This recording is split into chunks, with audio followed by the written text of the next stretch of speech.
ശാസ്ത്രത്തിന് വിശദീകരിക്കാൻ സാധിക്കാത്ത അത്ഭുത പ്രതിഭാസത്തിന് വീണ്ടും സാക്ഷിയായി നേപ്പിൾസ്. 3-ാം നൂറ്റാണ്ടിൽ രക്തസാക്ഷിത്വം വരിച്ച വിശുദ്ധ ജാനുവേരിയസിന്റെ തിരുനാൾ ദിനമായ സെപ്റ്റംബർ 19-ന് വിശുദ്ധന്റെ തിരുശേഷിപ്പായി സൂക്ഷിച്ചിരുന്ന കട്ടപിടിച്ച രക്തം ദ്രാവക രൂപത്തിലായി. നേപ്പിൾസ് ആർച്ച് ബിഷപ്പ് കർദിനാൾ ഡൊമിനിക്കോ ബെറ്റാഗ്ലിയാണ് അത്ഭുതം സംഭവിച്ച വിവരം തിരുക്കർമ്മമധ്യേ അറിയിച്ചത്.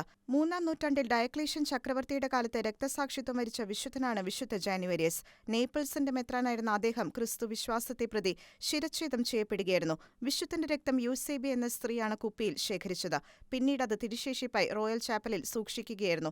വിശുദ്ധന്റെ തിരുനാളായ സെപ്റ്റംബർ 19-ന് അർപ്പിക്കപ്പെട്ട പരിശുദ്ധ കുർബാന മധ്യേയാണ് കട്ടപിടിച്ച രക്തം ദ്രാവക രൂപത്തിലായത്. അസംഷൻ ഓഫ് മേരി കത്തീഡ്രലിൽ തിരുക്കർമ്മങ്ങൾക്കായി തടിച്ചുകൂടിയ വിശ്വാസികൾക്ക് നേരെ തിരുശേഷിപ്പ് സൂക്ഷിച്ചിരുന്ന പേടകം ഉയർത്തിക്കാണിച്ചാണ് മുഖ്യ കാർമ്മികനായ നേപ്പിൾസ് ആർച്ച് ബിഷപ്പ് കർദിനാൾ ഡൊമിനിക്കോ ബെറ്റാഗ്ലിയ അത്ഭുത പ്രതിഭാസം വീണ്ടും ആവർത്തിച്ചതായി പ്രഖ്യാപിച്ചത്. രാവിലെ 10:07-ന് അത്ഭുതം സംഭവിച്ചതായി ചർച്ച് ഓഫ് നേപ്പിൾസ് എന്ന ഔദ്യോഗിക വെബ്സൈറ്റിൽ സ്ഥിരീകരിച്ചു. വെള്ളത്തുണി വീശിക്കൊണ്ട് അത്ഭുത പ്രതിഭാസത്തിന്റെ ആവർത്തനം പ്രഖ്യാപിക്കപ്പെട്ടു. വർഷത്തിൽ 3 പ്രാവശ്യമാണ് പ്രസ്തുത അത്ഭുതം സംഭവിക്കാറുള്ളത്.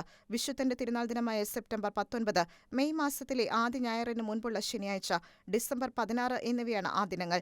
2015 മാർച്ചിൽ ഫ്രാൻസിസ് പാപ്പ ഇവിടം സന്ദർശിച്ചപ്പോൾ രക്തക്കട്ടയുടെ പകുതി ഭാഗം ദ്രാവകമായി മാറിയതും വലിയ വാർത്തയായിരുന്നു.